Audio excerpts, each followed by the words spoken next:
chers amis de TV Liberté, nous partons au Moyen-Âge ce matin avec Monsieur Louis Trémolière. Bonjour monsieur. Bonjour madame. Vous êtes connu des téléspectateurs puisque vous êtes venu nous présenter votre projet de restauration du donjon du château de Coucy. Et vous êtes aujourd'hui président de l'ARDOC, donc l'association de restauration du donjon de Coucy.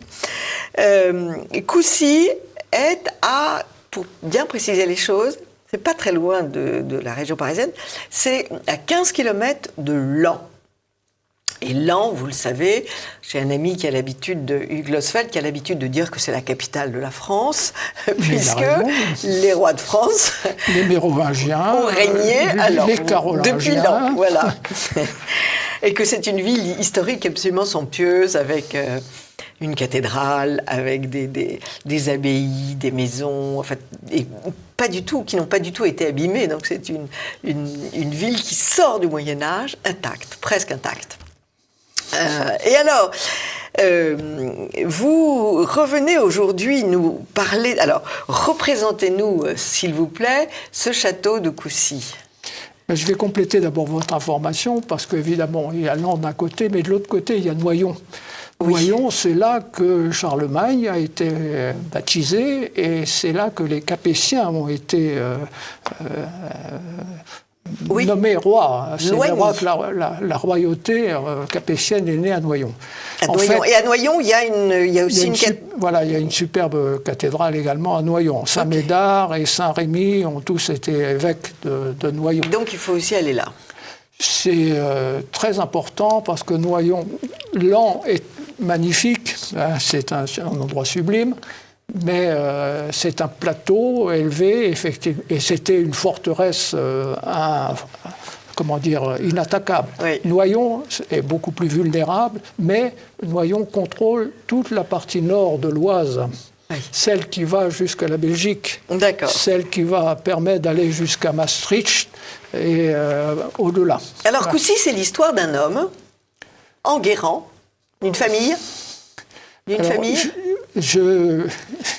Vous me permettrez de mettre encore un peu de perspective. D'accord, je vous Parce permets. qu'effectivement, la famille des Enguerrand de Coucy, puisque de Enguerrand Ier jusqu'à Enguerrand VII, on a une lignée très continue de seigneurs qui ne se revendiquaient pas tellement comme ça, mais qui ont été... qui sont très importants dans l'histoire de France du Xe, du Xe, XIe, XIIe, XIIIe, XIVe siècle. Et pourquoi ? Parce que simplement, ils étaient seigneurs de Coucy. Coucy, c'est un éperon qui contrôle la vallée de l'Oise, qui contrôle l'Ailette et qui est une frontière. C'est un relief, d'abord. Hein, quand on dit que... l'histoire commence commence avec Enguerrand III, c'est-à-dire au XIIe siècle. C'est absolument... C'est faux, c'est raccourcir l'histoire et faire perdre toute signification. Coucy, c'est d'abord un relief, c'est un endroit stratégique très important. Charlemagne est né à 7 km. Hein. Ce qu'on a déjà évoqué, les Capétiens, les Mérovingiens, tous ces gens-là sont nés là. Ouais. Coucy est très important parce que ça a été la dernière étape pour Clovis pour abattre les Romains à Soissons. Et comme toute cette partie du territoire appartenait à l'Église catholique, à Saint-Rémy, Saint-Rémy a concédé le passage. Et c'est comme ça qu'après que Clovis ait abattu ou anéanti les légions romaines, oui. Il a rendu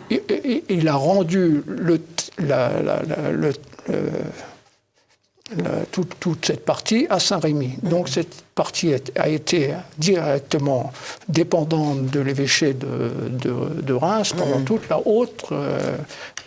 haut Moyen-Âge. Les premiers Enguerrand étaient des seigneurs... j'allais dire des petits seigneurs de cette région, toute cette région qui va de Laon, Marle, Saint-Gobain, etc. C'est une ligne de frontière qui sépare, évidemment, qui protège la France ce qu'on appelle l'île de France, Oui. de la France-Belgique et des Flandres et toutes les régions du Oui. Nord. Donc c'est pour ça que, quelque part, sans qu'il y ait véritablement de guerre, c'était une région très comment dire, fragile. Oui. Hein, toutes les grandes invasions sont passées Ce qui par... explique la nécessité de construire des châteaux avec fortifications costauds. C'était surtout pour protéger l'île de France, c'était disons la monarchie française qui, depuis Capet et compagnie, était majoritairement à Saint-Denis et dans la région parisienne. Et rappelons que le système de féodalité donne un certain pouvoir aux gens d'armes et aux seigneurs de Coucy. Pourquoi ? Pour protéger le pouvoir central.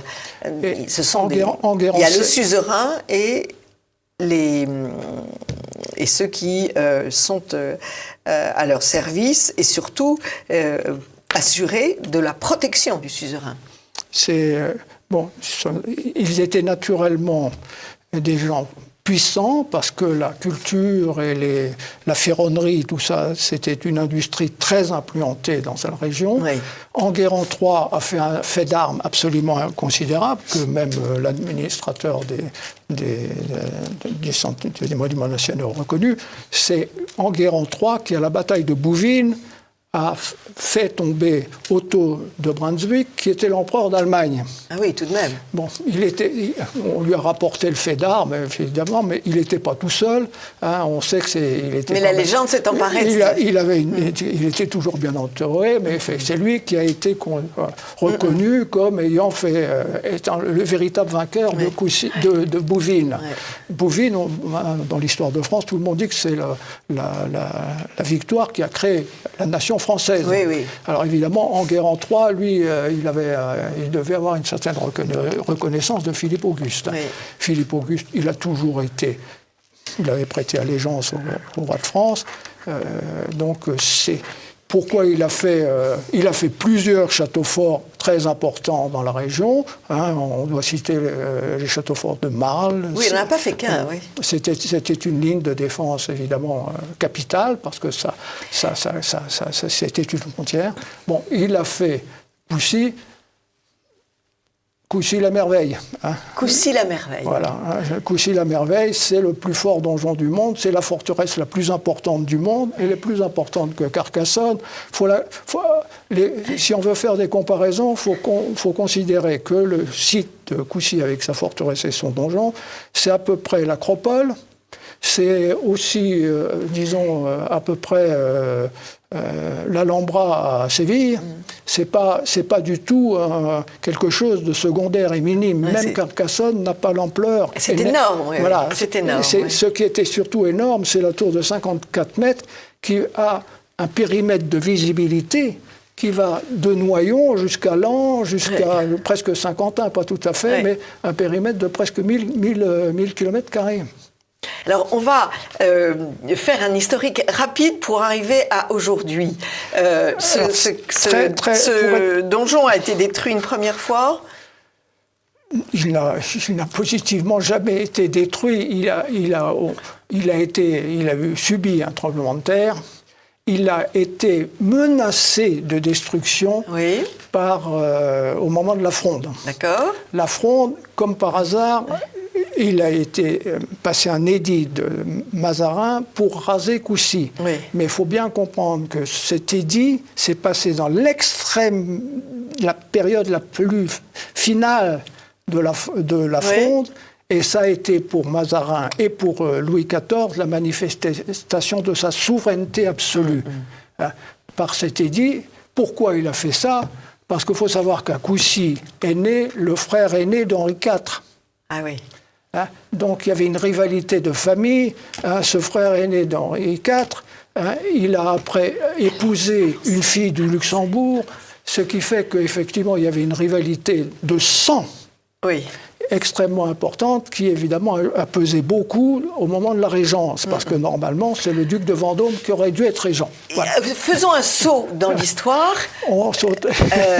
Bon, le château c'est la guerre de 14. Voilà. Après, la Révolution, il s'est un peu endommagé. Viollet-le-Duc a finalement complètement restauré. Ouais. Hein, le château était en bon état. Ça, il a été extrêmement visité. Ouais. Compte tenu de ce qu'il a fait à Carcassonne. Voilà. Contrairement à ce que dit l'administrateur, etc., hein, ça n'était pas le 5e monument de France, mais ça a été le 3e monument le plus visité de France. Bon, est arrivée la guerre de 14.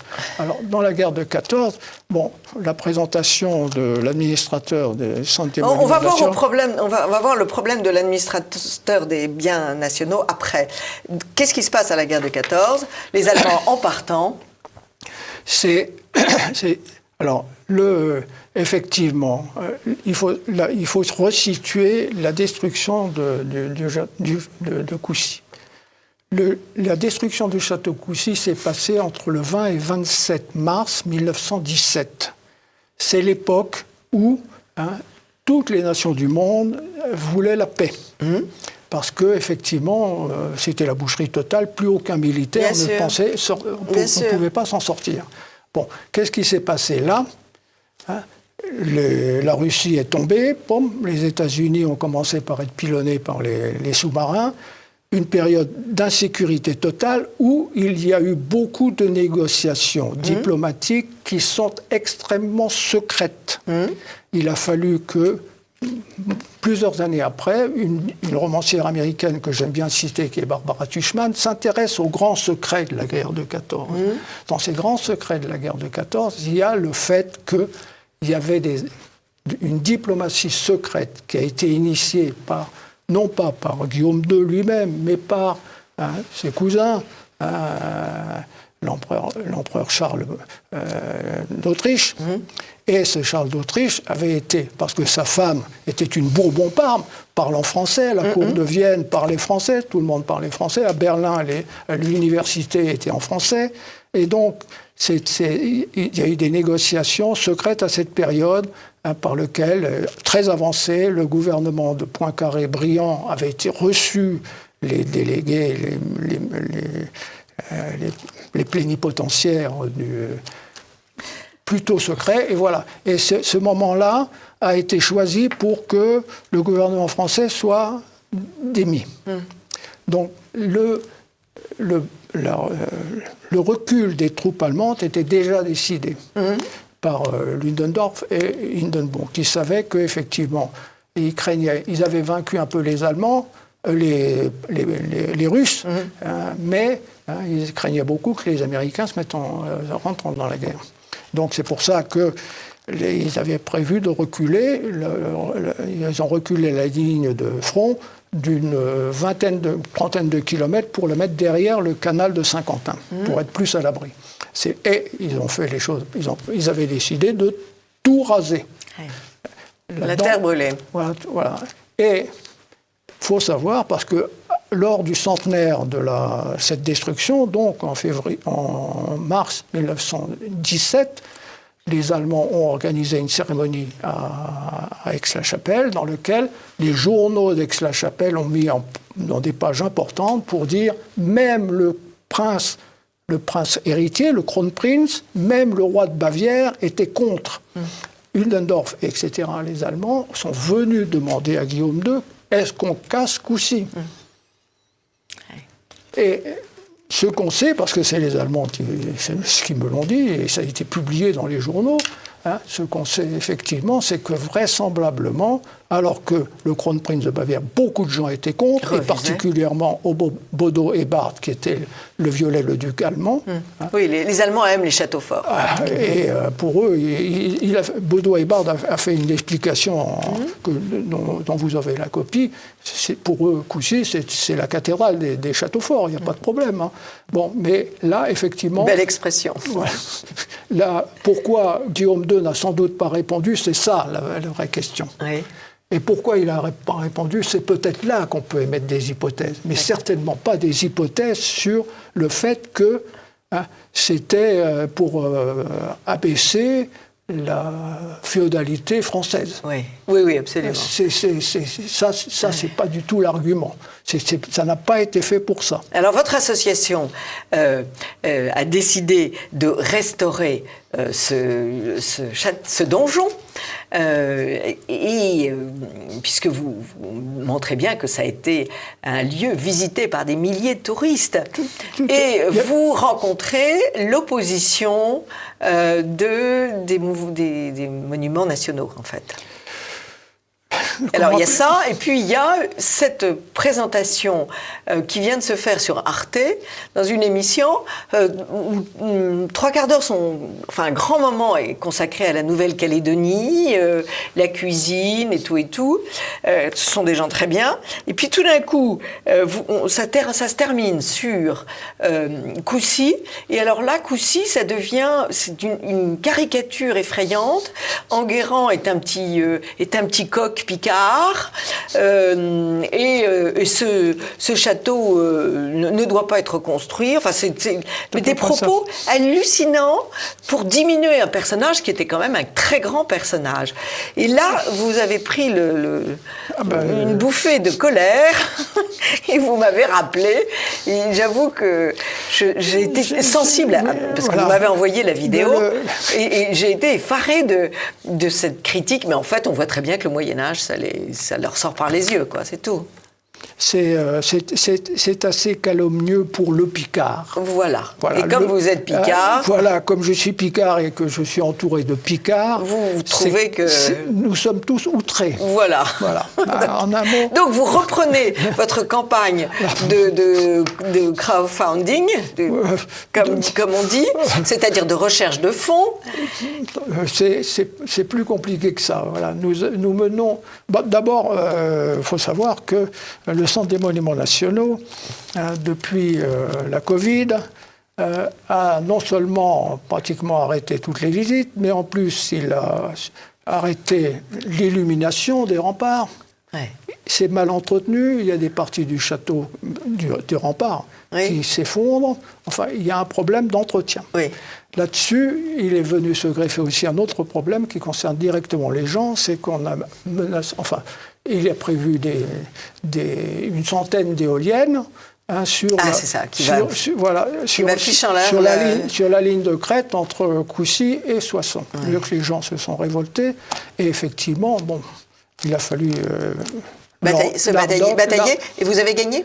Nous sommes, je pense, nous avons gagné dans le sens où, d'une part, j'ai une lettre des Centres des monuments nationaux qui se réjouit de l'abandon des éoliennes. Nous avons gagné d'une certaine manière parce que le préfet a reconnu que les projets demandés ont été refusés, mais il y a quand même un promoteur qui vient d'introduire un recours au tribunal administratif. Bien sûr. Bon, il faut savoir aussi que, concomitamment à ça, moi depuis longtemps, parce que je sais, et le président de l'ARDOC le savait aussi, l'ARDOC n'appartient pas qu'à la France. Le Coucy. Coucy, le château de Coucy, ça appartient au patrimoine de l'humanité. Et donc ce patrimoine de l'humanité, il y a l'Europe. Et l'Europe, donc, j'avais pris des contacts avec le Parlement européen. La Commission européenne a reconnu l'intérêt européen et là-dessus, elle nous a demandé de faire partie d'Europa Nostra. Donc l'ARDOC fait partie d'Europa Nostra. Voilà, ça c'est un argument très important sur le plan international. Bien sûr, oui, parce que là maintenant, effectivement, Europa Nostra a des moyens financiers. Pas directement, mais par la Banque européenne d'investissement. Donc, effectivement, il y a une ouverture financière importante et que l'État français pourrait utiliser. Oui, mais... voilà. Non, mais nous leur offrons la possibilité. Mais ils vont peut-être utiliser cet argent à autre chose. Pour y arriver, il faut passer par un stade préalable qui m'a d'ailleurs été mis dans l'oreille par les gens d'Europa Nostra. Oui. Il a dit il faut absolument que les décrets qui imposent le maintien en ruine pour montrer aux générations futures la barbarie du peuple allemand, il faut que ces décrets-là... C'est toujours pour appuyer, c'est pour appuyer la propagande. Voilà, et il faut absolument que ce décret, la caducité de ces textes soit prononcée officiellement. Donc, mon pèlerinage, mon chemin de croix, c'est d'aller chercher la caducité. On a été à la mairie de la commune, on a été au conseil départemental, on attend réponse, toujours pas. Ça fait depuis avril 2022. On leur a posé la question, on les a rencontrés. Surtout vous avez maintenant les éléments qui viennent d'Allemagne. Ah ben, j'ai les éléments de l'Allemagne. J'en ai un supplémentaire grâce à un écrivain qui s'appelle Amaury Laurin, qui a fait un ouvrage mais alors très important sur Paul Doumer. Oui. Et ce Paul Doumer, effectivement, présente... Paul Doumer est mal connu, finalement, parce qu'il faut le voir dans un personnage qui a une très longue carrière politique, qui j'allais dire, très bien travaillé, puisqu'il a fini président de la République, quand même. Hein. Et ce personnage, si vous voulez, il a fait comme tous les gens du pays, là-bas. Il a été, évidemment, c'était monstrueux, cette destruction. Donc il a pris ce décret dans la colère. Bon, par contre, Amaury Laurin, cet écrivain, m'a conseillé de rencontrer le descendant direct. Et ce descendant direct a fourni à Lardog une lettre demandant la caducité. Ah oui, donc, un descendant de la famille de Coucy. Tout à fait. C'est le descendant. La ligne s'est beaucoup éteinte, mais il y a un descendant. Vous savez que Paul Doumer avec 5 garçons et 2 filles, et les 5 ou les 4 sont morts à la guerre, et le 5e est mort peu après. Donc, évidemment, toujours est-il qu'il nous a signé une lettre de caducité. Donc, nous, on attend... C'est ce qui explique, explique cela. Mais ça, je pense que tous les jeunes, toutes les générations futures et les jeunes générations actuelles, c'est pas une question de revenir sur l'histoire, c'est une question de redynamiser le tourisme, redonner de l'activité, redonner du symbole et de la dignité. Vous passez à côté, vous voyez que c'est sublime, il y a des remparts formidables. Puis après, vous avez un Viollet-le-Duc ? Bien sûr. Aujourd'hui ? Vous voulez dire un homme. La brochure de un homme. Non, un homme. Est-ce que vous avez un architecte qui nous avons, dans l'association, nous avons un architecte, fortement, bien sûr. C'est beaucoup une question d'architecte. Oui, bien sûr. Est-ce que le personnage de Viollet-le-Duc perdure ? Est-ce qu'il y a toujours des gens qui veulent restaurer, remonter C'est même essentiel. Figurez-vous qu'au 60e anniversaire de l'Europa Nostra, qui a eu lieu à Paris, parce qu'Europa Nostra a été fondée à Paris, j'ai rencontré le directeur général du Centre des Monuments Nationaux. Alors, je me présente et il me dit « Ah, c'est vous qui voulez reconstruire le donjon de Coucy ?» Je lui dis « Non, monsieur, restaurer. » Restaurer. Voilà. Parce que, effectivement, même l'architecte allemand, reconstruire n'a pas beaucoup de sens, mais restaurer a du sens. Bien sûr. Parce que c'est un volume, parce que c'est des visibilités. Bien sûr. Il n'est pas obligé de reconstruire à l'identique. Voilà. Et alors, après cette action juridique, qu'est-ce que vous attendez Écoutez, moi, pour l'instant, je me sens obligé de maintenir les contacts avec Europa Nostra et avec l'Europe pour bien leur faire comprendre que, voilà, où on en est. C'est une situation qui concerne la culture européenne dans ses tréfonds, dans ses fondements. Parce que s'il n'y avait que Enguerrand III, derrière, il y a Enguerrand VII. Enguerrand VII, figurez-vous, c'était le fils de la première fille de l'empereur Otto d'Habsbourg en Allemagne. Il était marié à la fille du roi d'Angleterre. Cet Enguerrand VII, c'est lui qui est le fondement de l'histoire qu'a fait Barbara Tuchman, The Distant Mirror, le miroir lointain dans lequel toute l'histoire peut se refléter. C'est lui qui a créé la paix en Europe. Parce que, c'est très signifiant, votre histoire. C'est particulièrement symbolique. C'est symbolique à soi. Enguerrand VII. Le livre qui raconte Coucy, comment s'appelle-t-il de cette... Le livre en anglais s'appelle The Distant Mirror et ça a été traduit par Le Miroir lointain en français. Et il est édité, on peut le trouver en français ? On peut le trouver. Le Miroir ? Miroir lointain. Ok. Alors, l'édition française a ce très grand défaut, c'est que dans l'histoire, dans l'original, il y a des photos. Ces photos, c'est Coucy d'un bout à l'autre. Bien sûr, oui. Bon. Alors que dans la version française, il n'y a aucune photo. Même pas sur la couverture ? Il y a une petite gravure sur la couverture, mais ça complique énormément la lecture. Ce livre, de toute façon, dans ses remerciements, le premier remerciement a été pour M. Crépin, qui était le maire adjoint de Coucy et un membre de l'association pour les... Mais voilà ce qu'il faut faire dans un premier temps. Il faut rééditer ce livre avec des photos. Ah, il faut, absolument. Voilà. Absolument. C'est une bonne conclusion ? Ah oui, c'est une excellente conclusion. Tout est dedans, ça je peux vous dire. Il y a même d'ailleurs, pour dire à quel point c'est mondial, il y a un écrivain allemand qui s'appelle Karl Schwanitz, qui vient de sortir un livre sur Enguerrand 7 en 2 volumes. Hein, vous en avez pour... Oui, non, mais c'est fabuleux, parce que c'est une résurrection de cette période médiévale. Il s'appelle Der letzte Ritter, c'est-à-dire le dernier chevalier. Ouais.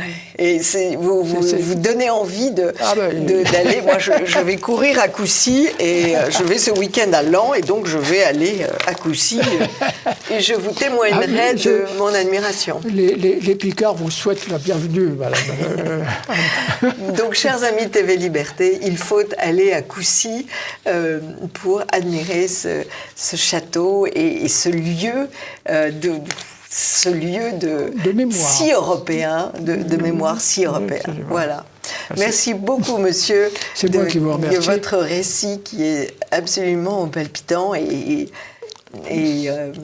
c'est très étonnant comme des lieux comme cela sont si centraux dans la vie de notre pays. Pourquoi sont-ils aussi occultés? C'est ça la vérité. Et oui, ça, alors bon, ça, nous savons que, vous savez bien qu'avant la Révolution, ce sont les ténèbres. Donc il faut... quelque part là-dedans, vous savez, c'est Saint Jean Perte qui dit il n'y a d'histoire que de l'âme. C'est un peu l'âme européenne qui est derrière. Bien sûr. Bien sûr. Merci beaucoup, monsieur Trémolière. Donc, on peut trouver. Il y a un site internet. Notre site s'appelle www.ardoc.com ardoc.com, voilà. Ou donjon de Coucy en un seul mot.com. Donjon de Coucy, c'est encore mieux. C'est O-U-C-Y. Merci beaucoup, monsieur, d'être venu nous inspirer l'envie de partir à Coucy. Merci beaucoup, monsieur. Amis de TV Liberté, à très vite.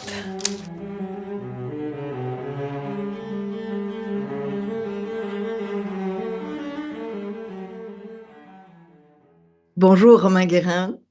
Bonjour. Merci de répondre à nos questions ce matin.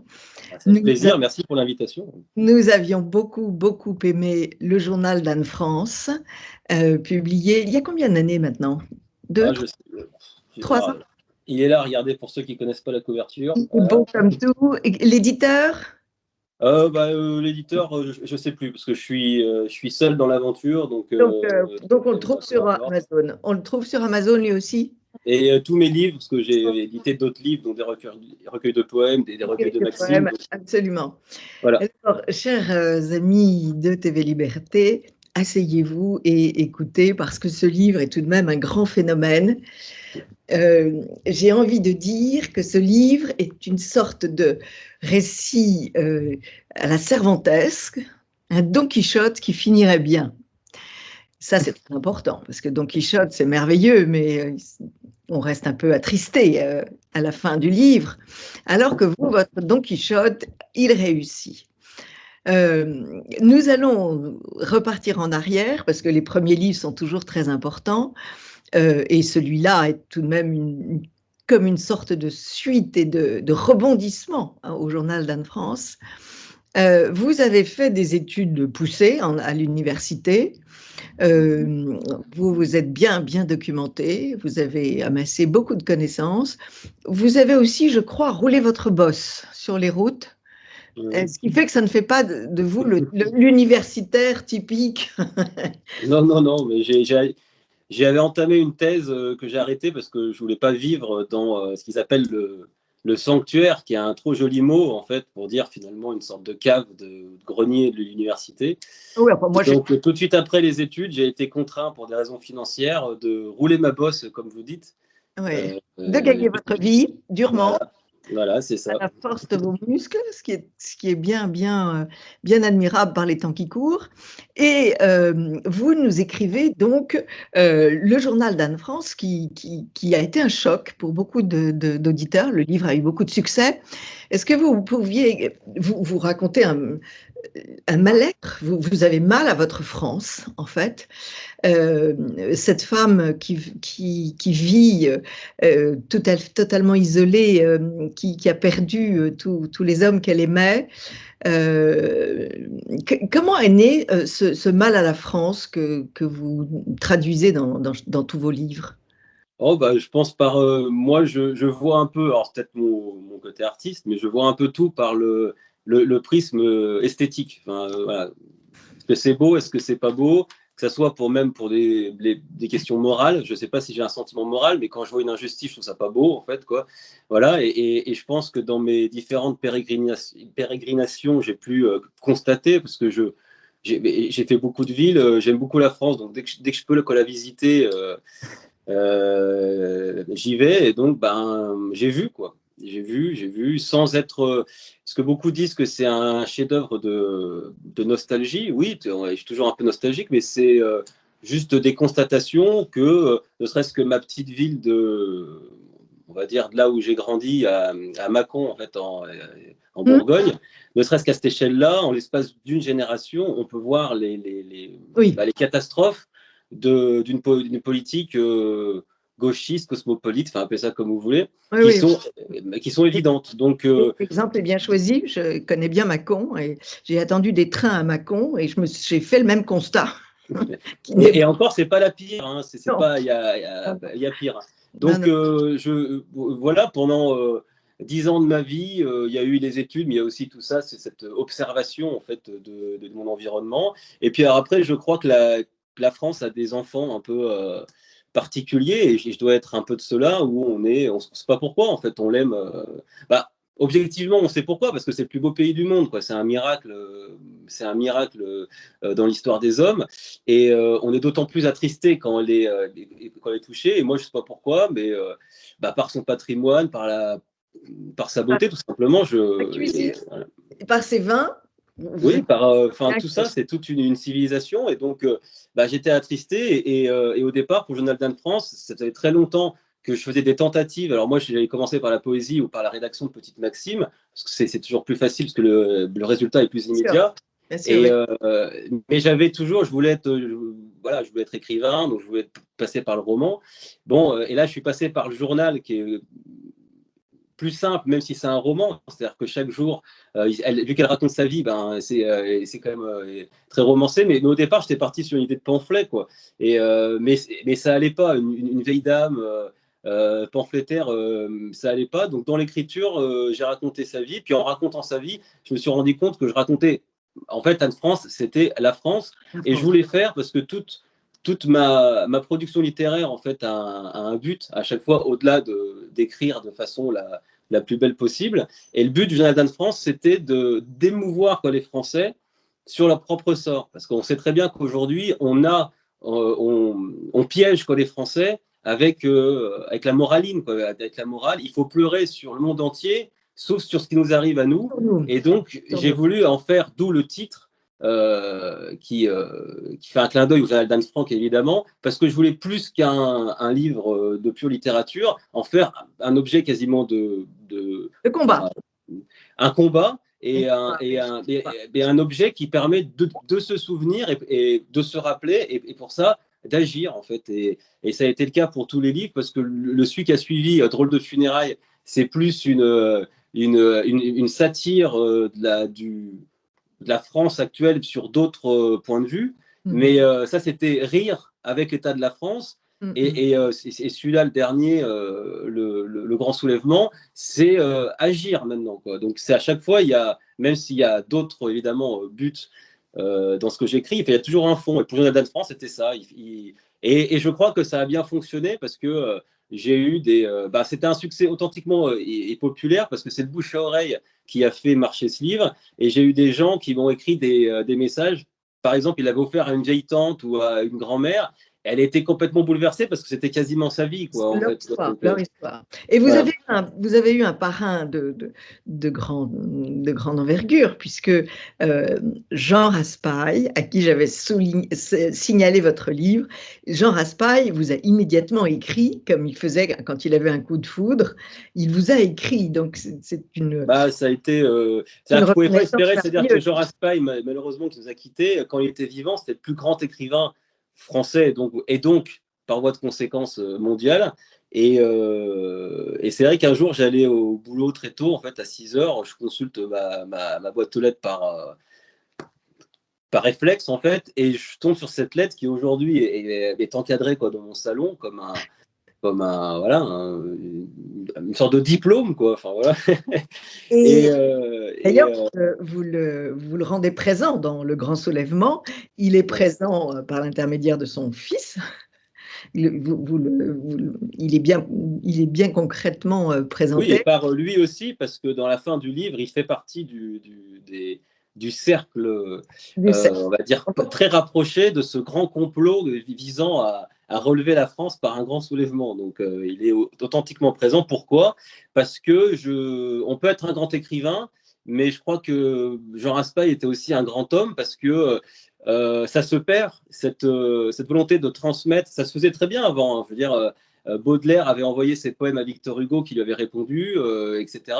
Et maintenant, on est tellement tous bouffés d'orgueil, on est tous en concurrence pour avoir des followers sur Twitter. Il ne faudrait surtout pas que quelqu'un émerge. Et je crois que lui était tellement grand qu'il Oui, il outrepassait tout ça. il Et avait la donc, j'ai voulu lui rendre hommage, évidemment, pour l'écrivain qu'il est, mais principalement pour l'homme, parce que c'est d'abord l'homme que j'ai connu et après l'écrivain plus particulièrement. Parce que tout simplement, c'est pour l'instant dans ma carrière littéraire, c'est le seul qui m'a vraiment en fait rendu hommage, et il se trouve que c'était le plus grand. Donc, donc voilà. et selon celui dont vous aimiez beaucoup les œuvres, notamment bien sûr Le Camp des Saints et Cyr. J'ai découvert, et je crois que Cyr inconsciemment dû m'inspirer aussi ce grand soulèvement, parce que il est un peu du même ordre, on va dire. Et puis alors, il y a aussi ce grand personnage que vous faites rentrer dans vos pages, qui est fantastique. Là, nous sommes arrivés au grand soulèvement. C'est Syntex. Alors Syntex, oui, c'est vous faites plonger l'avion devant vos personnages. Donc, Syntex est récupéré dans l'eau et avant qu'il ne meure, il prononce des phrases dures, hein, dures, puisqu'il dit, tout simplement, eh bien, je ne sais pas pourquoi je me suis réveillée, j'aurais dû mourir. Si c'était possible, je t'aurais demandé de glisser mon cadavre dans un nuage et de m'enterrer dans le ciel. Je suis triste pour ma génération, elle est vide de toute substance humaine. Je ne devrais pas dire ça à un jeune homme qui a la vie devant lui, mais je hais mon époque de toutes mes forces. Que reste-t-il de l'humanité? Des mégalopoles où pullulent des comptables tenus en respect par des gendarmes qui pensent avec leurs poings. L'homme tel qu'il est marche vers les temps les plus noirs du monde. Et puis, cette réflexion que nous sommes entourés de robots. Oui, mais parce qu'en fait, alors il faut savoir, c'est que c'est un pur roman, enfin c'est une sorte de polar, parce que c'est une enquête, mais c'est un pur roman aussi de science-fiction, mais en fait c'est une sorte aussi d'Uchronie, quoi. C'est-à-dire que c'est les 40 dernières années de la France. S'il y avait eu un personnage fantastique comme Vidar, qui est un personnage extrêmement romanesque, c'était voulu de ma part, et c'est un peu une histoire d'une autre France, s'il y avait eu un peu, voilà, un être un peu exceptionnel qui avait voulu sortir la France de ce bourbier. Et Saint-Exupéry, c'est un hommage romantique aussi, parce que Saint-Exupéry est un écrivain incroyable, qui est trop réduit au Petit Prince, parce que, bon, Citadelle, etc., nous montre bien il est... Voilà, enfin, c'est pas un gauchiste. Après, on le réduit au Petit Prince pour que les autres textes explosifs ne paraissent pas. Voilà. Mais avant ça, moi, j'avais lu tous ces récits d'aviateurs qui m'avaient marqué par la limpidité du style et la simplicité, et qui arrivait quand même à nous transporter, parce que voilà, c'était quelqu'un de complet, c'est un aventurier, c'est un intellectuel, c'est un poète, donc ça fait partie quand même de ces génies européens qu'il faut toujours, à qui il faut rendre hommage. Et ça participe, voilà, vu qu'il y a cette mort mystérieuse de Saint-Exupéry, dans cette uchronie un peu que je propose, bah, moi je lui donne une autre fin et même un autre cercueil pour ceux qui verront, parce que finalement, on arrive peut-être à lui trouver un cercueil dans les nuages. Donc, voilà. Vous avez quand même une imagination fabuleuse, hein. Alors que on vous suit, mais on vous suit dans des trucs absolument hallucinants. Où est-ce que vous avez trouvé cette imagination? Vous avez lu beaucoup étant enfant? Qu'est-ce qui… Non, non, je crois que je l'ai découvert avec le journal On m'a toujours dit ça, mais je ne trouvais pas spécialement parce que moi, je lisais, quand je lisais d'autres livres, je disais non, bah, moi, je n'ai pas l'imagination je sais pas, etc. Et en fait, quand j'ai écrit Journal d'Anne France, je me suis rendu compte que j'étais capable d'écrire une histoire Ouais. et que des. Mais là, là, vous n'écrivez pas une histoire, vous écrivez 150 histoires. Oui, oui, non, mais. Puisque… Ce que je veux dire, c'est que j'ai appris, donc, enfin, j'ai découvert que je pouvais écrire une histoire avec le Journal d'Anne France. Et après, c'est des lectures comme. Alors, principalement Jules Verne, que j'ai dévoré il y a quelques années, parce qu'en France, on a tellement de grands écrivains que parfois on croit avoir lu, puis en fait, on n'a pas lu. Et je me suis dit, bah, mais j'ai jamais lu Jules Verne, quoi. Et c'est vrai que Jules Verne m'a décoincé un peu en disant, bah, il suffit d'y aller, quoi. Et c'est vrai qu'il m'a peut-être, c'est lui qui a abattu quelques murs et qui a débridé. Et puis je me suis dit, bah, allons-y, il suffit que ça se tienne et allons-y. Et je pense que peut-être que j'avais toujours cette imagination en moi, mais j'avais peur peut-être de dire que c'est ridicule, c'est trop absurde. Alors, et là, avec celui-là, j'y suis allé à fond, quoi. on vous suit complètement. Parce que vous aimez la France, mais vous aimez aussi l'Italie. Votre héros, Lucien Corrigan, jeune prêtre, décide de partir à Rome parce qu'il n'en peut plus de ce qu'il appelle le silence de l'Église, qui ne manifeste pas assez sur l'horrible tragédie de l'avortement. Alors il déboule à Rome, au Vatican. Il déboule à Rome le lendemain de l'adoption de la loi Veil en France. Et il déboule parce qu'il a finalement, on verra après dans le récit, un feu en lui, peut-être peu compatible avec l'état de prêtre. C'est-à-dire qu'il est vraiment, il est trop romantique, quoi. Donc il pense qu'il va traverser la France, débarquer au Vatican, voir le pape, lui dire bah, attendez, lui secouer la soutane. Et en fait, il se fait complètement éconduire. Et après, il a une sorte d'anti-chemin de Damas, c'est-à-dire qu'il remonte après. Il remonte par contre, il a une autre. Italie jusqu'aux Alpes et il fait mille et une rencontres qui sont étonnantes, qui sont source de rebondissements. On ne peut pas parler précisément parce qu'il y a beaucoup de suspense et je ne veux pas déflorer ce suspense. Oui, il faut juste expliquer 30 secondes que c'est comme si, je donne cet exemple parce que c'est le plus criant, comme si pour le crime de Laurence Express, on vous disait tout de suite que tout le monde était coupable. Bon, on peut lire le livre, mais on le lira avec moins de sel. Et moi, vu que j'ai parsemé justement l'intrigue un peu au début, un peu au milieu, pour qu'à la fin, on se prenne une claque, ça serait quand même dommage. Mais on refera une émission, ma chère amie, quand ça sera un best-seller et que tout le monde l'aura lu. Et comme ça, on pourra en parler plus librement. Ce qui va arriver. Alors, votre personnage a ceci d'étonnant, c'est que tout le monde l'aide. Toutes ces rencontres, ce sont des rencontres bénéfiques, ce sont des rencontres qui l'aident à aller plus loin. D'abord qu'ils le nourrissent, l'abreuvent, puisqu'il n'a pas un sou. Et ça, c'est très joli aussi. Oui, c'est vrai, je n'avais pas vu ça comme ça. On a l'impression que vous avez vécu ça, non? Non, non, pas fort. Alors, je n'avais pas vu ça comme ça. Moi, c'était parce qu'il y a plein de choses dans ces personnages. C'était même des mini-scénettes parfois. Oui. C'était déjà une réflexion sur l'apparence. C'est-à-dire que les premières apparences sont. Il faut se fier à l'apparence. Hein. Je suis pas un gauchiste philosophique. C'est-à-dire l'apparence, elle est ce qu'elle est. Mais parfois, il faut quand même s'en méfier parce que c'est pas parce qu'un gars arrive avec un costard cravate que c'est pas un enfoiré, quoi. Donc voilà, il y a ça et surtout. Et c'est une réflexion aussi sur qu'il était prêtre, jeune prêtre, il officiait, mais finalement, il n'avait pas vécu, quoi. Et je pense que ça, son chemin donc de Rome jusqu'à après à rentrer chez lui, il a un peu vécu en peu de temps, en fait, il a vu beaucoup de facettes de l'humanité et ça l'a nourri, quoi. Et il s'est découvert lui-même. Et il s'est Voilà. découvert lui-même. Mais les portraits que vous faites de toutes ces rencontres sont très, très sympas. Qu'il soit boulanger, marin, marchand de crêpes, à Montparnasse, évidemment. Tous ces personnages sont fantastiques, jusqu'au personnage très important, Rockaboy, qui est chasseur d'épaves. Alors ça, il ne le sait pas tout de suite, mais Oui. effectivement, arrivé, ça c'est quand...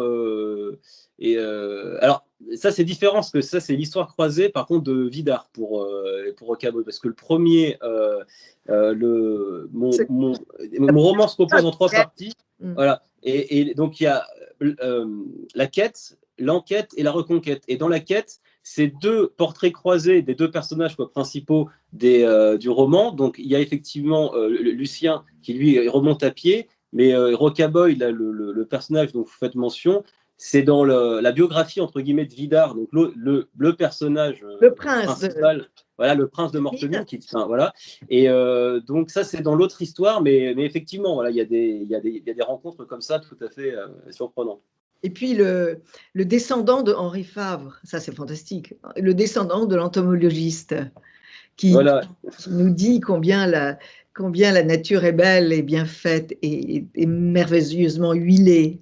Alors oui, alors déjà ça permet des réflexions sur qu'est-ce qu'on voit et qu'est-ce qu'on croit voir, c'est-à-dire en fait des fois on croit voir et puis en fait il suffit de se pencher et il y avait 70 insectes à nos pieds, on les avait pas vus, donc c'est une réflexion sur l'attention en fait, c'est-à-dire que on voit que ce qu'on veut bien, voilà.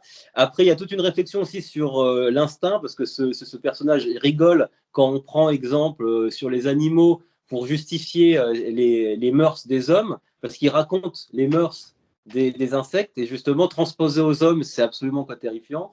Et donc voilà, il y a des réflexions comme ça aussi qui Alors vous soulignez, j'ai bien aimé cette idée parce qu'on devrait la mettre davantage en pratique. Ce guérisseur était un homme d'un âge avancé. Mais vous écrivez, il avait une vivacité d'enfant. Les âmes qui ont soif du monde et de ses mystères ne se flétrissent jamais. Oui, ça c'est la grande réflexion qui est toujours remise, mais sur la jeunesse, c'est-à-dire que la jeunesse de l'âme.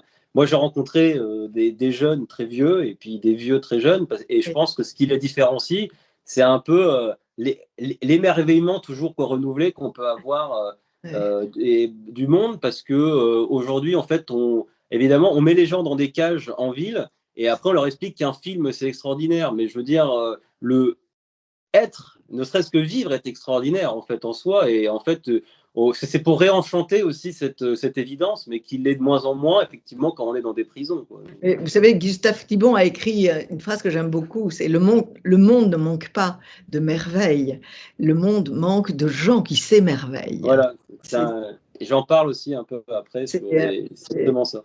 C'est très juste. Et puis alors il y a ce personnage du guérisseur que j'aime beaucoup, qui a fait ses classes comme ça par hasard. Il a été aux côtés d'un véritable médecin ou d'un véritable infirmier, je ne sais plus. Il était militaire, et puis en revenant chez sa mère qui était mourante d'une façon un peu particulière, il a décidé de faire ça. Et tous ces personnages dont vous faites mention, en fait, sont des personnages. En fait, c'est le peuple. C'est des stéréotypes du peuple quand on veut bien le rencontrer. Alors c'est sûr qu'on est un bourgeois dans une tour d'ivoire, on rencontre pas ces personnages, mais j'ai rien inventé. C'est-à-dire que quand vous traversez le peuple, le savant un peu qui paraît fou, mais en fait qui est passionné et puis qui a pas besoin d'université gauchiste pour accumuler du savoir, il existe. Le guérisseur, il existe. Il y a ce personnage aussi du paysan là qui tricote que des pulls, ça existe aussi. Enfin voilà, donc c'est très, très joli ça aussi. Et puis il y a quand même un bourgeois, il y a quand même un médecin qui devient l'ami de Lucien, puisque Lucien va devenir aussi médecin, mais Lucien va devenir accoucheur, et notre Pierre va lui devenir un scientifique de l'accouchement. Voilà. Nous n'en disons pas plus. Et ça, c'est une belle amitié aussi. Oui, bah, c'est une amitié, en fait, comme il y en a beaucoup, c'est-à-dire parfois, enfin, au début très intense. Et c'est vrai qu'on est très romantique aussi, étant jeune, on croit que tout va durer, qu'on est là pour être entre amis, puis en fait, chacun fait sa vie, ce qui est tout à fait normal, ou construit sa famille. Mais comme toutes les grandes amitiés, on peut passer 10 ans de silence, puis on se retrouve. Et comme j'explique un peu dans le livre, comme l'avant-dernier soir. voilà. Ouais. Et elle est très liée en fait à l'intrigue, parce que comme j'explique en fait, à un passage, c'est ce personnage mystérieux de Vidar de Mortemine qui les a fait se rencontrer, parce qu'ils se sont rencontrés à une conférence qui parlait un peu de lui.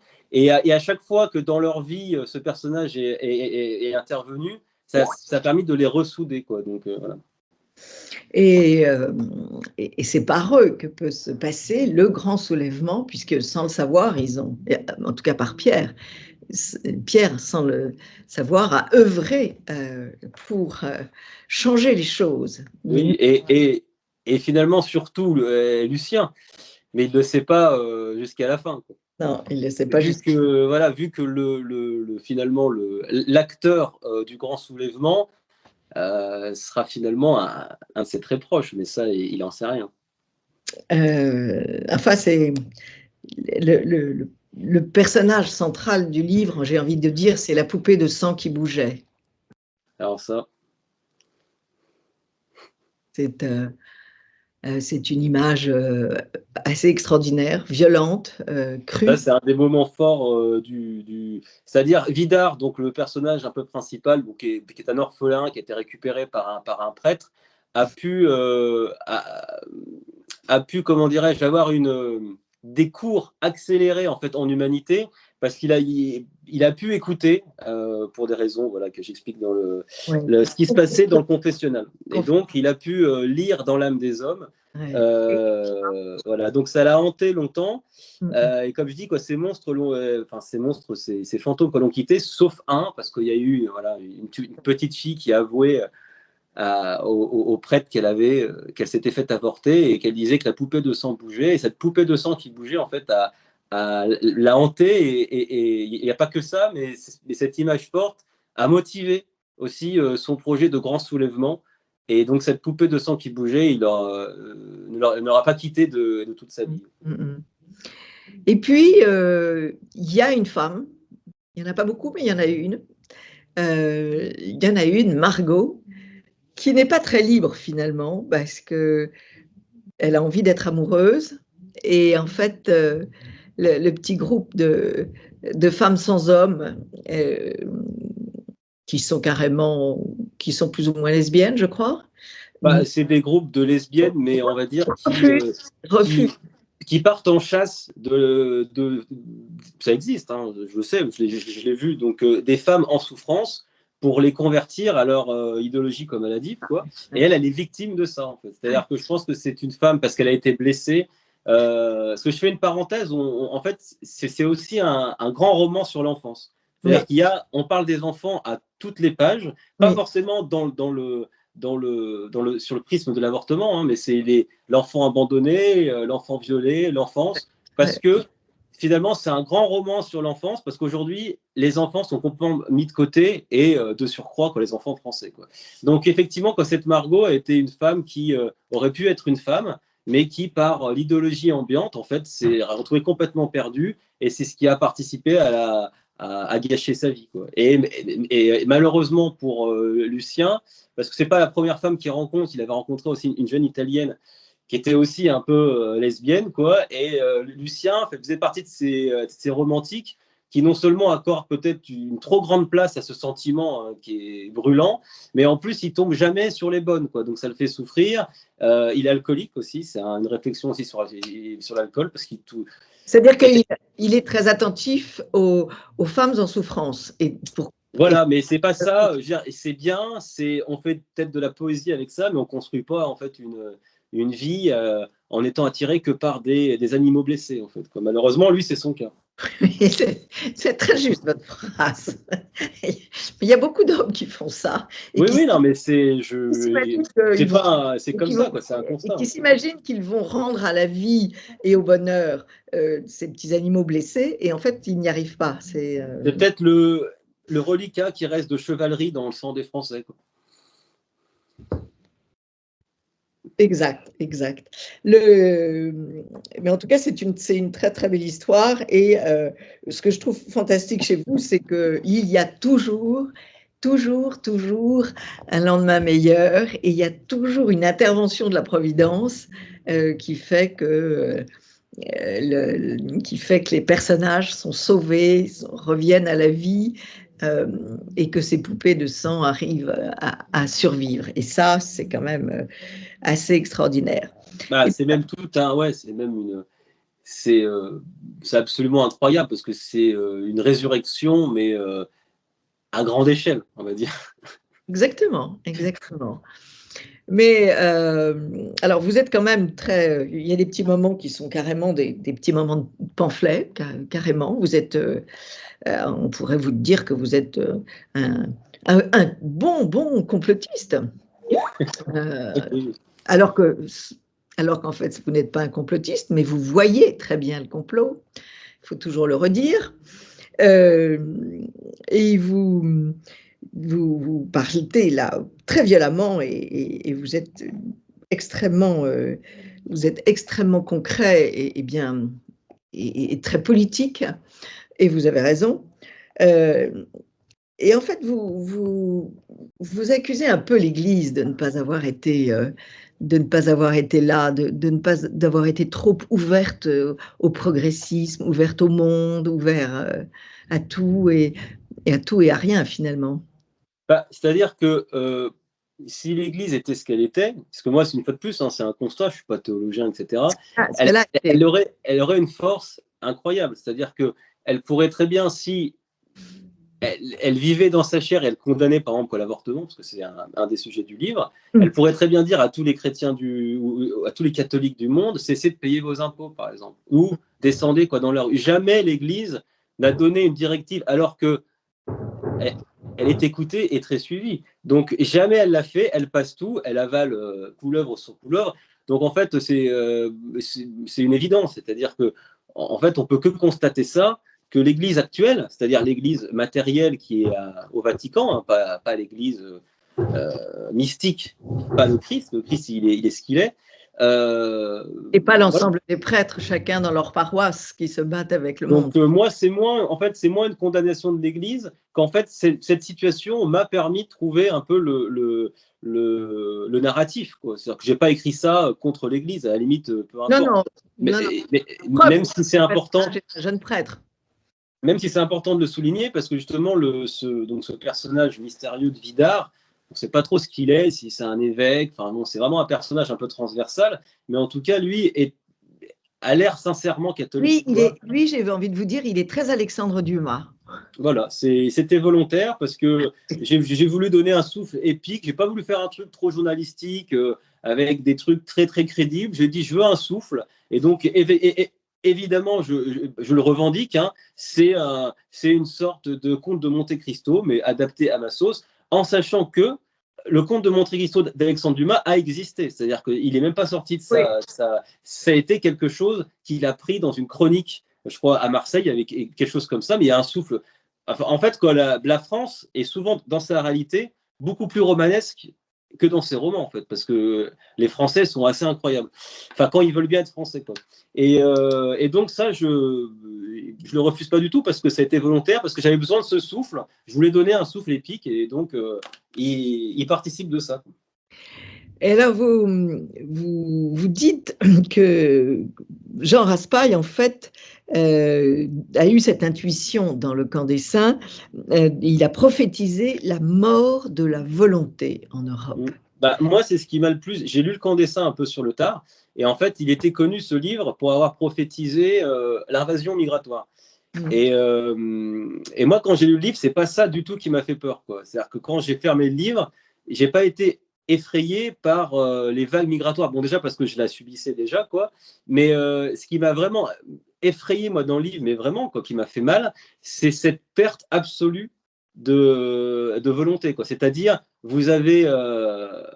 c'est ce qui se passe un petit peu, en fait, en Angleterre. Enfin, c'est dingue, c'est vraiment le camp des saints, c'est visionnaire, parce qu'ils veulent rapatrier des clandestins au Rwanda, vous avez des gauchistes qui empêchent le convoi de circuler. C'est ce qui se passe dans le camp d'Essaim. Le camp d'Essaim, il va même plus loin, c'est que les flics refusent les ordres. C'est-à-dire qu'on va arriver à ce stade-là, c'est qu'on se dit, même s'il y a un personnage complètement, on va dire, une sorte de Napoléon qui arriverait pour faire le ménage, le problème, c'est qu'il n'y a personne qui exécuterait les ordres. Et ça, c'est ce qui m'a fait peur quand j'ai lu le camp d'Essaim, c'est de voir cette apathie généralisée, en fait, devant une situation. Et donc, c'est pour ça que je pense, ça a peu été dit, je crois, que pour moi, même si cette vision, déjà, c'était déjà incroyable quand il l'a écrit, mais pour moi, c'est pas ce qu'il y a le plus fou dans le livre. Le plus fou, c'est, on va dire, il y a eu Nietzsche qui a prophétisé la mort de Dieu, et puis il y a Jean Raspail qui a prophétisé la mort de la volonté, quoi. C'est-à-dire qu'à un moment donné, on est et je pense que c'est, moi, en tout cas, dans le livre, c'est ce qui m'avait le plus bouleversé, quoi.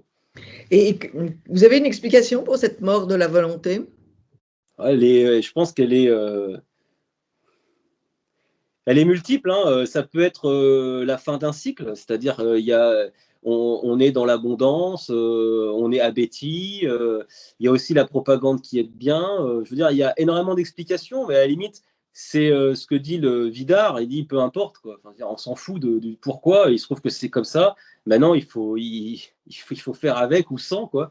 Mais c'est vrai que ça serait trop long, parce que je pense qu'il y a énormément d'explications, mais c'est vrai que je pense la plus profonde philosophiquement, je pense qu'elle vient de l'égalité.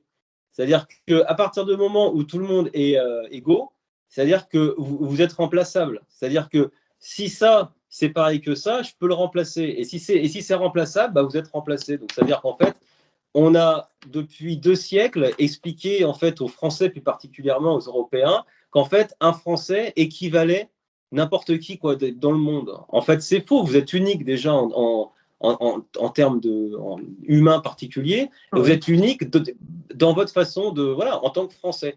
Et donc, à force de rabâcher ça, ben oui, à la limite, peu importe. Moi, je meurs. Pourquoi? Je m'en fiche. Je vais être remplacé par Boubacar. Bon, c'est très bien, c'est pas grave. Romain Guérin égale Boubacar. Donc, si Boubacar remplace Romain Guérin, il n'y a pas de problème. Donc, je pense que le fond philosophique. Un autre imaginaire. Comment? Ça sera un autre imaginaire. Oui. Donc voilà, si on devait regarder le sel réellement, je pense que la volonté, c'est quelque chose qui est nourri par un sentiment de différence. Vous êtes autre chose, et même, pourquoi pas, de supériorité. Si on vous explique que tout le monde est pareil, et que même vous êtes des salopards, parce que vous êtes des blancs qui avaient colonisé le monde entier, bon, comment voulez-vous qu'un être qui pense qu'il est comme tout le monde, et même moins bien que tout le monde, veuille persévérer dans son être. Donc, je pense que le fond, ça serait ça, quoi. Vous citez le prince dans votre exergue, le prince de Mortemine. La France souffre davantage de la déchéance de ceux qui la défendent que de la vaillance de ceux qui la combattent. Oui, parce que déjà parce que moi, en tant que mon expérience militante ou observateur, j'ai pu voir pas mal de partis ou de groupes qui se prétendent des résistants. Et aussi, j'ai vu qu'il y avait beaucoup de...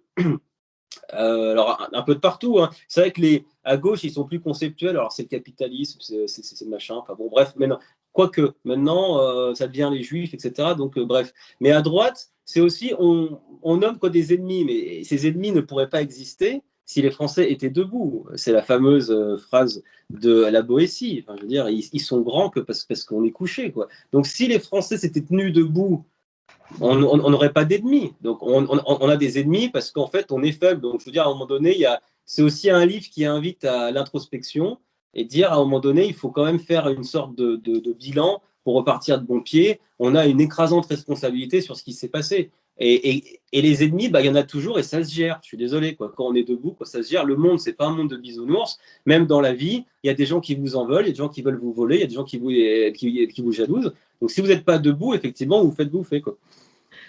Et qu'est-ce que vous préconiseriez pour rétablir des écoles d'énergie? Justement, moi, j'ai écrit ce livre parce qu'en fait, malheureusement, la seule que je voyais, en fait, elle n'est pas possible. Donc, c'est-à-dire qu'il fallait retrouver, justement, c'est la grande question de Vidar. Il est là, il se dit, bon, j'ai lu Jean Raspail, c'est fini parce que la volonté est morte, et la foi, comme la volonté, ça ne se décrète pas, c'est pas parce qu'on dit je veux vouloir que je veux, ou je veux croire que je crois, et lui, bah, en fait, il tire ses conclusions et il se dit, mais où est-ce que je vais trouver cette volonté de vivre, quoi? Et ben, il la trouve dans les poubelles des hôpitaux. Voilà. Ouais. Et malheureusement, ça c'est dans mon livre, donc c'est très poétique, je pense que c'est très beau, mais dans le monde réel, je ne le vois pas. Mais si, il faut voir les écoles d'énergie des temps anciens. Il y a tout de même suffisamment de livres de haute Grèce et de grande morale qui ont fait que les Français étaient ce qu'ils étaient. Oui, mais là, on parle vraiment du côté matériel de la volonté. C'est-à-dire, on ne peut pas obliger un peuple qui veut mourir de mourir, quoi. C'est-à-dire que, pour l'instant, en tout cas, après, moi, j'espère qu'il y aura peut-être des générations. Peut-être que on est dur avec la génération qui va arriver, mais vu qu'elle se prend le réel dans la gueule 2 à 3 fois plus fort, peut-être qu'il va y avoir un sursaut. Mais la volonté, elle se nourrit pas de livres, en fait. C'est vraiment quelque chose de biologique, quoi. C'est-à-dire, il y a une force en vous d'être et d'exister. C'est vrai elle est un peu perdue aujourd'hui, quoi. Mais après, moi, je le souhaite, par exemple, que peut-être en lisant ce livre, par exemple, moi, je sais qu'en lisant le journal d'Anne France, il y a des gens qui se sont convertis à la France. Ils se sont dit, ah ben merde, c'est vrai que j'habite un beau pays. Donc, ils se sont mis à l'aimer, donc ils ont changé leur point de vue. Je souhaite que le grand soulèvement, peut-être, soit finalement ce vecteur pour redonner, en fait, de la volonté aux Français, quoi. Parce que vous savez, vous connaissez bien la loi d'évolution et des sociétés et des familles d'ailleurs. Il y a une famille qui se crée, les descendants continuent à se développer, à s'épanouir, à monter. Il y a un moment de table régulière, et puis tout d'un coup, la famille s'effondre, les descendants s'effondrent. Mais c'est un peu comme ça chez les peuples. Et puis il y a ces grands mouvements, vous savez, ces grands mouvements tectoniques, ces peuples, regardez le Québec, grand mouvement de peuples très vaillants, très entreprenants, très chrétiens, avec familles nombreuses, et qui est aujourd'hui l'inverse de ce qu'il a été. C'est Oui. l'inverse complètement. Donc, on peut imaginer que un jour, il retrouve l'étoile du Sud ou l'étoile du Nord. Enfin, je ne sais pas, mais Bah, c'est tout à fait possible. Il faut toujours, de toute façon, le pire n'est jamais sûr. Et puis voilà, il faut toujours aller de l'avant, parce qu'il y a toujours, l'événement. En fait. Il peut toujours se passer quelque chose qui fait qu'un peuple se réveille. Bon, moi, je ne crois pas à la famine ou des choses comme ça, parce que quand on cherche à manger, on cherche à manger. Mais un événement, vous ne savez pas ce qui peut se passer dans un pays à côté, qui amène des déplacements de population. L'URSS s'est un peu effondré, en fait, on ne sait même pas pourquoi. Nous, ça peut s'effondrer aussi demain. On ne sait pas. En tout cas, je pense que l'URSS ne s'est pas effondrée. Elle a justement retrouvé son énergie. Elle était soumise à l'esclavage du marxisme, et tout d'un coup, elle a retrouvé son énergie. oui, mais en tout cas, il y a eu des changements qui n'étaient pas forcément liés à… C'est la Russie qui est redevenue le grand pays. Mais voilà, en tout cas, je pense que pour avoir quand même aussi parcouru la France, je sais qu'il y a ce miracle français qui est, malgré la propagande, malgré l'école républicaine, il y a toujours c'est une terre qui est fertile en talent et en génie. Alors le problème, c'est que 9 sur 10 maintenant se barrent à l'étranger et puis ne reviennent plus jamais. Mais je sais que la France, en fait, donc je sais qu'il y a assez, parce qu'on ne fait pas une révolution avec le peuple, hein, on fait le peuple, voilà, c'est une sorte d'instrument ou d'outil, mais il y a assez de Français encore pour faire quelque chose. Le problème, c'est qu'ils sont dispatchés, c'est le flou, etc. Mais c'est pas tout à fait perdu quand on regarde vraiment. Et puis il y a des choses quand même, il y a des indices sur les Français qui s'intéressent à leur généalogie, par exemple, des Français qui quittent un boulot du tertiaire complètement débile et qui se mettent à la campagne pour faire forgeron. Ça, c'est une vraie réalité. Ça, c'est une réalité. Agriculteurs ou Voilà. producteurs de légumes. Et donc, ils reviennent dans leur province, c'est-à-dire qu'ils l'avaient quitté pour les grandes villes, etc. Et en fait, ils s'aperçoivent que le vrai bonheur, c'était leur petit pays d'origine. Ils redéveloppent une petite économie locale un petit savoir-faire, et ça, c'est une vraie vague de fond, quoi. Ça, donc, l'espoir, il peut être là-dedans. Et puis, comme la vie dans les villes devient largement impossible, pour diverses raisons. C'est-à-dire que plus Paris devient une poubelle, et plus c'est cher d'y habiter. Donc ça, il y a une sorte de paradoxe assez troublant, mais bon, voilà, quoi. Donc, oui, c'est sûr. Mais vous avez déjà commencé un autre manuscrit? Vous avez déjà un autre travail sur le bureau? Alors, pour être honnête, alors oui, mais j'ai tellement pas le temps là que je pourrais pas y toucher avant. Voilà, et puis j'ai un projet aussi de ça que j'ai terminé par contre de contes pour enfants. Donc ça, il y a 2 tomes qui vont sortir. Mais oui, j'ai déjà d'autres idées, mais là, entre le boulot harassant que je fais et puis maintenant gérer un peu la communication, etc. pour ce livre qui doit, qui fera son chemin, j'en suis persuadée. Voilà. Ayez confiance. C'est une bonne idée, les contes pour enfants, parce que les contes sont toujours extrêmement signifiants, hein. Ils vous apprennent beaucoup de choses. Parce qu'une fois de plus, je reviens, quand j'ai commencé à écrire, j'ai voulu faire un peu cette palette de tous les grands formats classiques français. Donc j'avais commencé par la poésie. La poésie, il n'y a pas plus français que la poésie. J'ai fait un recueil de maximes d'inspiration, Chamfort, La Rochefoucauld, etc. Le roman un peu militant ou le témoignage comme Journal d'Anne France. J'ai fait un roman plus théâtral sur une satire de province. Là, maintenant, celui-là, qui est un peu un roman polar de science-fiction, et il me reste pas grand-chose. Il me reste vraiment la pièce de théâtre, je ne sais pas si je la ferai un jour, et puis le conte pour enfants, et ça, c'est fait, quoi. Donc, voilà. En tout cas, Romain Guérin, je peux vous dire que quand on commence le grand soulèvement, on ne le lâche pas, on y passe la nuit. Ça ne m'était pas arrivé depuis bien longtemps. Et chers amis de TV Liberté, vous allez vous régaler avec ce livre que vous trouvez sur Internet, sur Amazon. Romain Guérin, Le Grand Soulèvement, parce que bon, dans les librairies, il faut tout un système, il faut aller donc sur Internet, parce que c'est ce qui rapporte le plus à l'auteur. Donc, allez-y. Après tout, si les distributeurs ne prenaient pas autant, on irait chez eux. Et vous serez extrêmement reconnaissant à Romain Guérin de nous avoir sorti de cet univers plutôt morbide et sans avenir. Merci beaucoup, Romain Guérin. Merci à vous. Et à très vite. Avec plaisir.